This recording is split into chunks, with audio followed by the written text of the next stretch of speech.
So I've learned a lot myself talking to anti-fascists about how to think about anti-fascism in popular politics.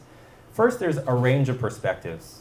There are some anti-fascists I spoke to who essentially equate the two, essentially argue that the way you fight back against fascism is you build a popular left movement.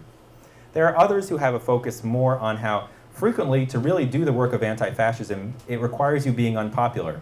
It requires you outing people who are part of left communities, who are actually Holocaust deniers, who are actually Islamophobes, but have a lot of friends. And so you can't simply just count on being popular or making friends to do anti-fascism.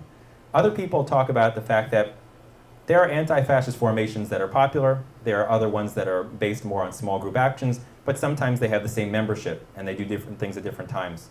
So in short, I think that there's a range of perspectives on how we can think about the popular and more small group militant actions that don't necessarily put them in contrast, but maybe do at times.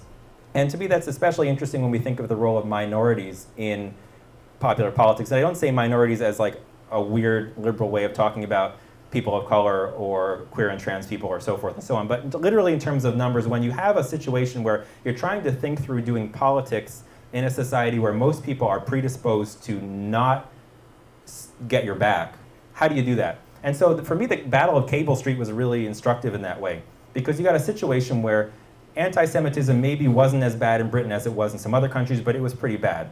You got a situation where there's a fascist group targeting a Jewish community. The Jewish community and their immigrant and left allies stand up to confront them. And what do you think the British press said? They were not too happy about that, right? So the public backlash against the Battle of Cable Street was thoroughly negative.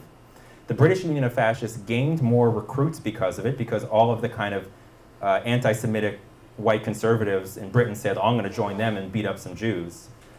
And you have acts of retaliation in the Jewish community. You have the Mile End pogrom over the next year and a lot of attacks. So how do we assess that history? One way of looking at it might be, well, okay, the Battle of Cable Street was a miscalculation because they should have better gauged British public opinion and done exactly what British society thought. That's one way of looking at it, and I've come across people who argue that.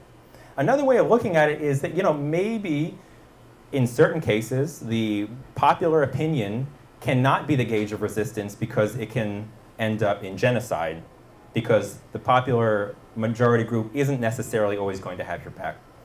So I think that we need to think a lot more about popular politics. I'm not trying to be against social movements because I'm a social movements guy, but there are times when you can't just do politics based on a poll or just do politics based on what your average person reading the newspaper thinks, especially when it comes to fighting back against the far right, especially when it comes to defending communities that are vulnerable against attack.